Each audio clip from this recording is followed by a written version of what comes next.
Have you ever wondered what the secret to true happiness might be? In the ancient philosophy of Eastern spirituality, two terms stand out: Bhukti and Mukti.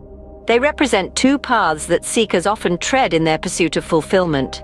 But what are these paths and how do they shape our understanding of happiness? Let's dive into these concepts. Bhukti, in its simplest form, refers to the desire for material enjoyment.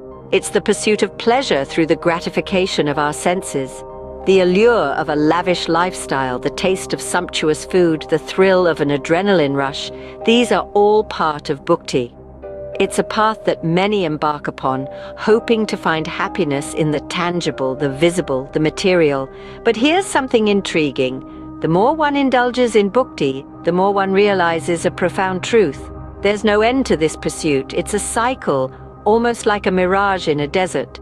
The closer you get, the further it seems. There's not one iota of real happiness in it. Instead, it's riddled with the opposite: misery, dissatisfaction, and an insatiable craving for more. The wise define this so-called pleasure as suffering. It's a deficiency, a void that can never be filled, no matter how hard one tries. It's a fear-inducing reality that the pursuit of material pleasure might just be a wild goose chase, leading nowhere. Then there's Mukti, the desire for liberation or emancipation.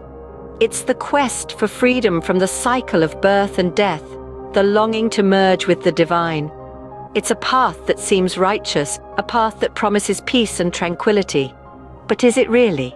The desire for Mukti, though seemingly noble, is a tricky one. It can corrupt the righteous mentality of steadfast devotion to God.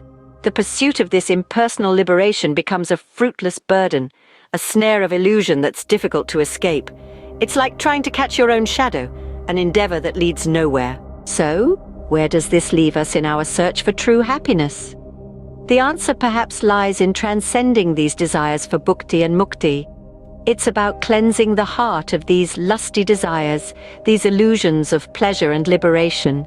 It's about realizing that true happiness is neither in material enjoyment nor in liberation. It's about understanding that the key to fulfillment lies in the simple act of devotion.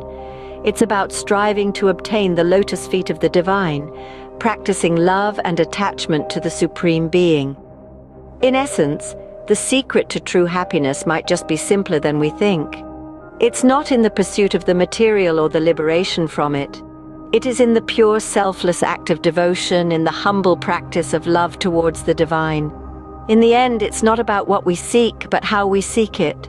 It's not about the destination, but the journey. It's not about the pursuit of happiness, but the happiness of pursuit. And that, dear friends, might be the secret to true happiness.